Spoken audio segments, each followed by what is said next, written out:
چندہ تو دیتے ہیں، بعد میں شیطان ہمیں کہتا ہے یا میڈیا پہ لوگ پروپیگنڈے کرتے ہیں کہ مدارس کا کیا فائدہ، مدارس نے قوم کو کیا دیا، مدارس کی افادیت کیا ہے، مدرسے کی کارکردگی کیا ہے۔ تو مدرسے والے آپ حضرات کو بلاتے ہیں کہ آپ ہی کے تعاون سے ادارہ چلتا ہے، کسی نے 1000 روپے دیے، کسی نے 5000 دیے، کسی نے 10,000 دیے، یہ آپ حضرات کے تعاون سے چلنے والا ادارہ، یہ ہماری کارکردگی ہے۔ آپ نے جو ہمیں چندہ دیا وہ ہم نے اپنی ذات پہ استعمال نہیں کیا، بلکہ ان بچوں کے سامنے بچوں کی صورت میں آپ کے سامنے موجود ہے، ہم نے قوم کے بچوں پہ وہ سرمایہ استعمال کیا ہے۔ یہ آپ کو اس لیے بلایا جاتا ہے کہ آپ ویسے تو آتے نہیں ہیں، مدرسوں سے دور بھاگتے ہیں اور پھر میڈیا پہ پروپیگنڈے سے متاثر ہو جاتے ہیں کہ مدارس کا کوئی فائدہ نہیں ہے، وہاں کوئی تعلیم نہیں ہے، کوئی تربیت نہیں ہے، مدرسے معاشرے پر بوجھ ہیں۔ یہ 1000 باتیں سوشل میڈیا پہ آپ کو سننے کو ملتی ہیں۔ آپ کو بلایا جاتا ہے کہ اللہ کے لیے ذرا فاصلہ کم کر دیں، مدرسے سے دوری کم کر دیں، آپ آئیں، ہمارے دروازے آپ کے لیے کھلے ہیں، ہمارا نظام دیکھیں، ہماری تعلیم دیکھیں، ہماری تربیت دیکھیں، پھر آپ کو پتہ چل جائے گا یہ پروپیگنڈے خود بخود ختم ہو جائیں گے، یہ بدگمانیاں ختم ہو جائیں گی اگر آپ مدرسے کے قریب آئے تو صحیح۔ لہٰذا آپ کو بلایا جاتا ہے کہ مدرسے کے قریب آئیں۔ میرے بھائیوں، مدارس کے اس قوم پر بڑے احسانات ہیں، بڑے احسانات ہیں۔ دیکھیں، اب یہ ہمارے فضلاء ہیں جنہوں نے اس مدرسے میں پڑھا ہے، چھوٹا سا مدرسہ ہے، کچی پکی عمارت ہے اور وسائل کی بہت کمی ہے، بہت کمی ہے، لیکن ان بچوں نے جو سبق پڑھا ہے، آج وہ عالم بنے ہیں۔ یہ جو سبق ہے، جو درجہ ہے، جس کو ہم کلاس کہتے ہیں، یہ دورہ حدیث کی کلاس ہے، اور دورہ حدیث کی کلاس کے بارے میں ہم نہیں کہتے، حکومت کہتی ہے کہ یہ کلاس ایم اے کی کلاس کے برابر ہے، یعنی 16ویں جماعت کی کلاس کے برابر ہے۔ ہم نہیں کہتے، ہم تو یہ کہتے ہیں کہ ہمارا جو اولا میں پڑھنا والا طالب علم ہوتا ہے، تمہاری یونیورسٹی میں 16ویں جماعت پڑھنے والے طالب علم سے استعداد میں بھی اچھا ہوتا ہے، فضیلت میں بھی زیادہ اعلیٰ ہوتا ہے۔ یہ حکومت کہتی ہے کہ ان بچوں نے جو کچھ پڑھا ہے، یہ یونیورسٹی میں جو ایم اے لیول کی تعلیم ہوتی ہے اس کے برابر کی تعلیم ہے۔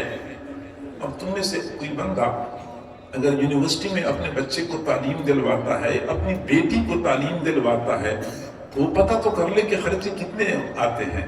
خرچے آتے ہیں، آنے جانے کے مسائل ہوتے ہیں، ہاسٹل کے خرچے، داخلوں کے خرچے، امتحانات کے خرچے، یونیفارم کے خرچے، پتہ نہیں کیا۔ یعنی غریب بندہ، متوسط طبقے کا بندہ نہیں سوچ سکتا کہ میں اپنے بیٹے کو، اپنی بیٹی کو ایم اے لیول کی تعلیم دلوا دوں، سوچ نہیں سکتا۔ اور آپ اسی مدرسے میں اپنے بچے کو بھیجیں، بنات کے مدرسے میں اپنی بیٹی کو بھیجیں، اسی درجے کی تعلیم دلوائی جائے گی، کوئی داخلہ فیس نہیں، ماہانہ فیس نہیں، ہاسٹل فیس نہیں، کھانے پینے کے خرچے نہیں، امتحان کی کوئی فیس نہیں، سب کچھ مفت میں۔ مدرسے والے بالکل محدود وسائل کے ساتھ آپ کے بیٹے کو، آپ کی بیٹی کو ایم اے لیول کی تعلیم دے رہے ہیں۔ اس کے باوجود ہم یہ کہتے ہیں کہ مدرسے نے قوم کو کیا دیا۔ یونیورسٹیاں جہاں پہ میں 3 دن پہلے ایک یونیورسٹی میں تھا، تو وہ تقریر ہونی تھی، تو یونیورسٹی، وہ تقریر سے پہلے یونیورسٹی کا جو بڑا تھا ڈائریکٹر، وہ کہنے لگا کہ دینی مدارس میں اب حق بنتا ہے کہ سائنس کی تعلیم شروع کی جائے، دینی مدارس میں سائنس کی تعلیم ہونی چاہیے، انگریزی تعلیم ہونی چاہیے۔ اور اس نے ایک وجہ بتائی کہ دیکھیں، ہمارا اس وقت حال یہ ہے کہ ہم جن تسبیح سے ذکر کرتے ہیں وہ تسبیح بھی چائنا والے بناتے ہیں، ہم جس مصلے پہ نماز پڑھتے ہیں وہ مصلہ بھی چائنا والے بناتے ہیں، تو لہٰذا حق بنتا ہے کہ مدرسوں میں سائنس کی تعلیم دی جائے۔ تو میں نے ان سے کہا کہ دیکھیں، یہ بات میں آپ کو باتیں بتاؤں گا، اس کو میں نے کہا میں آپ کو ایک اور واقعہ بتاتا ہوں۔ مجھے کسی بندے نے کہا کہ جس وقت عراق پر تاتاری حملہ کر رہے تھے، ہلاکو خان، چنگیز خان عراق پر حملہ کر رہے تھے، عراق کو انہوں نے فتح کر لیا، اور اس وقت کے علماء اس بات پہ آپس میں جگڑ رہے تھے کہ کب وہ حلال ہے یا حرام ہے۔ اوپر سے تاتاری پہنچ گئے اور تاتاریوں نے عراق پہ قبضہ کر لیا، بغداد کی اسی اینٹ بجا دی۔ گویا کہ اس کا کہنا یہ تھا کہ یہ جو تاتاری آئے نا تو اس کی ذمہ دار علماء ہیں، علماء کوا کے حلال حرام پر جھگڑا کر رہے تھے، اوپر سے وہ لوگ پہنچ گئے۔ تو میں نے اس بندے سے کہا کہ علماء تو اس پہ جھگڑا کر رہے تھے کہ کوا حلال ہے یا حرام ہے، اس وقت فوج کیا کر رہی تھی۔ جب تاتاری آئے عراق پہ حملہ کرنے کے لیے فوج کیا کر رہی تھی، علماء تو چلو کوے کے حلال ہونے پہ جھگڑ رہے تھے، فوج کیا کر رہی تھی۔ میرا کہنے کا مقصد یہ تھا کہ خدا کے بندے، ملک کی سرحدات کی حفاظت علماء کی ذمہ داری تو نہیں تھی، جن کی ذمہ داری تھی وہ کیا کر رہی تھی۔ علماء کوے کے حلال حرام میں مناظرے کر رہے تھے، جو بھی کر رہے تھے، لیکن ملک کی سرحدات کی حفاظت یہ تو علماء کی ذمہ داری نہیں تھی۔ پھر میں نے اس کو کہا ڈائریکٹر کو کہ دیکھیں، آپ کہتے ہیں کہ علماء کو سائنس پڑھنا چاہیے، انگریزی پڑھنا، کیونکہ چائنا والے ہماری تصویر بناتے ہیں۔ میں نے کہا یونیورسٹی والے کیا کرتے ہیں؟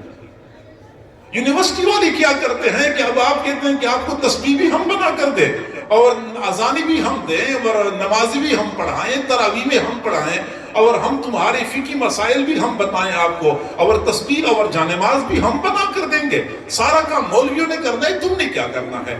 تو یہ ایک سوال پیدا ہوتا ہے۔ لوگ کہتے ہیں کہ شاید مدارس والے اپنی ذمہ داریاں پوری نہیں کر رہے۔ میرے پاس ایک ڈاکٹر صاحب آئے، ڈاکٹر صاحب کوئی 20-25 منٹ میرے سامنے بات کر رہے تھے کہ مولانا صاحب مدارس میں یہ ہونا چاہیے، مدارس میں یہ ہونا چاہیے، مدارس میں یہ کمی ہے، مدارس میں یہ کمی ہے۔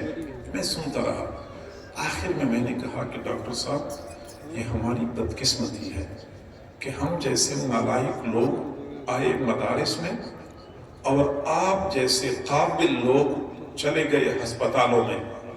اگر آپ جیسے قابل لوگ مدارس میں آئے ہوتے تو مدارس کا نظام اتنا بہترین ہوتا جیسا کہ ہسپتالوں کا نظام بہترین ہے۔ پھر جب تک میں بیٹھا تھا وہ بولا نہیں، کیونکہ میں نے اس کو بولنے کا نہیں چھوڑا تھا۔ وہ خدا کے بندے، آپ مدارس کے نظام پہ بات کر رہے ہیں، کیوں اپنے گریبان میں جھانک کے نہیں دیکھتے؟ ہسپتالوں کے نظام پہ کیوں نہیں غور کرتے؟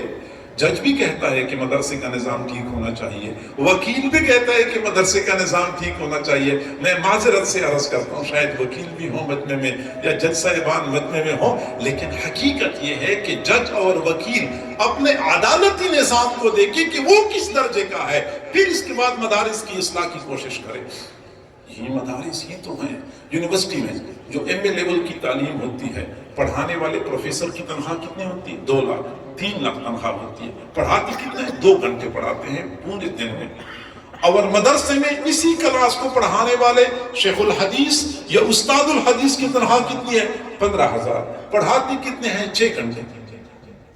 محدود وسائل کے ساتھ اتنی بڑی خدمت سر انجام دینا، یہ مدارس کے حضرات ہی کر سکتے ہیں۔ اور افسوس سے کہنا پڑتا ہے کہ آج تک ہم نے مدارس کے احسانات کا اعتراف نہیں کیا، ہم نے ان کی خدمات کو تسلیم نہیں کیا۔ آج بھی لوگ یہی بات کرتے ہیں کہ مدرسہ کرتا کیا۔ آپ کو مسجد کے لیے امام چاہیے، اب صرف بتا دیں کہ ہمیں امام کی ضرورت ہے، ایک دن میں 5 امام آپ کے پاس پہنچ جائیں گے۔ آپ کو تراویح کے لیے حافظ چاہیے، یقین کریں حافظ بیچارے جگہ تلاش کر رہے ہوتے ہیں، ہمیں کوئی تراویح پڑھانے کے لیے جگہ مل جائے۔ آپ کو مسئلہ بتانے کے لیے مفتی چاہیے، بستی بستی قریہ قریہ میں علماء موجود ہیں، آپ جائیں آپ کو مسئلہ بتا دیتے ہیں۔ آپ کو جنازے کے لیے جنازہ خان چاہیے، آپ کو جنازہ بعد میں پہنچتا ہے، جنازہ پڑھانے والا پہلے پہنچتا ہے۔ آپ کو نکاح پڑھانے کے لیے نکاح خان چاہیے، بارات بعد میں پہنچتی ہے، نکاح پڑھانے والا پہلے موجود ہوتا ہے۔ خدا کے بندو، مدارس کی ذمہ جو کام تھا اور جس مقصد کے لیے مدرسہ بنا ہے، کیا اس مقصد میں ایک بال کے برابر بھی کبھی کمی آئی ہے؟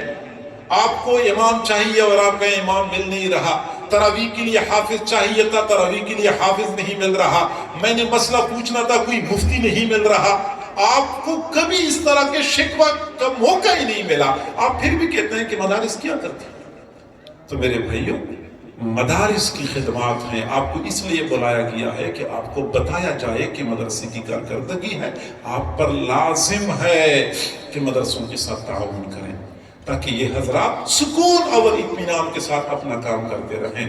اور یہ بات یاد رکھیں، مدارس خیر کے مراکز ہیں، یہ شر کے اڈے نہیں ہیں. مدارس خیر کے مراکز ہیں، یہ شر کے اڈے نہیں ہیں. آپ نے کبھی غور کیا ہے کہ پچھلی امتوں میں کوئی ایک برائی عام ہو جاتی تھی، اس ایک برائی کی وجہ سے پوری قوم کو تہ و بالا کر دیا جاتا تھا. اور آج ہماری اس قوم میں سابقہ امتوں کی ساری خرابیاں موجود ہیں.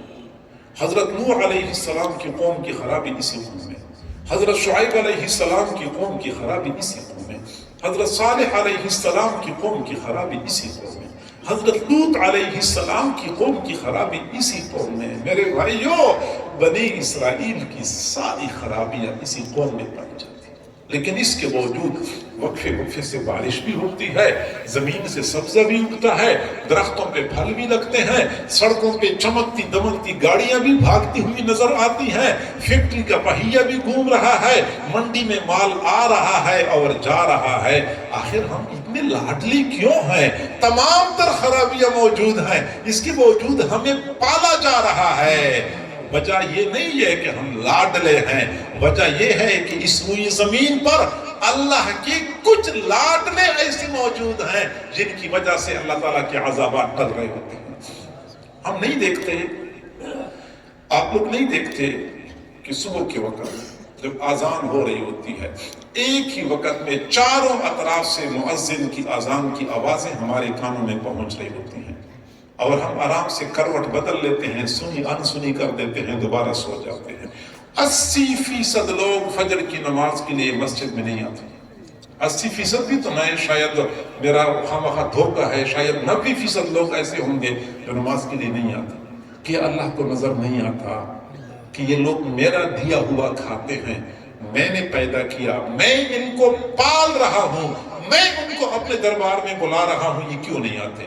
اللہ چاہے تو لمحہ بھر میں سب کو عبرت کا نشان بنا دے، لیکن اللہ ایسا نہیں کرتا. کیوں نہیں کرتا؟ اس لیے کہ اگر 90% لوگ اپنے بستروں میں پڑے ہیں، نماز کے لیے نہیں آتے، تو اللہ تعالیٰ کو یہ بھی تو نظر آتا ہے کہ مدرسے میں چھوٹے چھوٹے بچے فجر کی آذان سے پہلے، چھوٹی چھوٹی بچیاں فجر کی آذان سے پہلے اٹھ جاتی ہیں، وضو کرتی ہیں.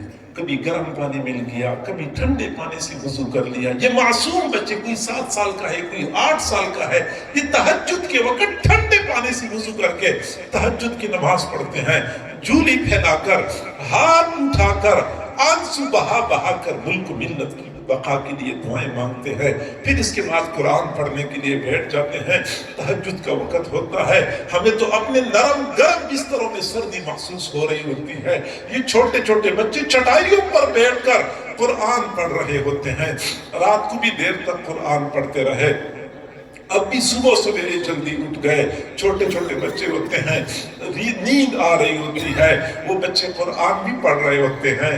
قرآن پڑھتے پڑھتے اچانک نیند کا غلبہ ہو جاتا ہے، سر نیچے کو لٹک جاتا ہے. جو ہی آنکھیں بند ہوتی ہیں، سر نیچے کو لٹکتا ہے. قاری صاحب آواز لگاتے ہیں، عبداللہ کیوں سو رہا ہے؟ عبداللہ بیچارہ سہم کے بیٹھ جاتا ہے، پھر دوبارہ ہل ہل کے قرآن پڑھنا شروع کر دیتا ہے. پھر قاری صاحب دیکھ رہے ہوتے ہیں کہ عبد الرحمن سو رہا ہے، ادھر سے آواز لگا رہا ہے، عبد الرحمن کیوں سو رہا ہے؟ عبد الرحمن بیچارہ سیدھا ہو کے بیٹھ جاتا ہے اور پھر ہل ہل کے قرآن پڑھنا شروع کر دیتے ہیں. صبح سویرے کا وقت ہوتا ہے، ٹھنڈی ہوا چل رہی ہوتی ہے. یہ 7 سالہ عبداللہ، 8 سالہ عبد الرحمن چٹائی پر بیٹھ کر قرآن پڑھ رہے ہوتے ہیں. انہی بچوں کی وجہ سے عذابات کے فیصلے ٹلتے ہیں، رحمتوں کے فیصلے نازل ہوتے ہیں. کیوں نظر نہیں آتا ہمیں؟ کیا ہمیں نظر نہیں آتا کہ منڈیوں میں جب لوگ منڈیوں میں جاتے ہیں صبح کے وقت، جھوٹ، فراڈ، ملاوٹ، بددیانتی، ساری خرابیاں ہماری منڈیوں اور بازاروں میں موجود ہیں.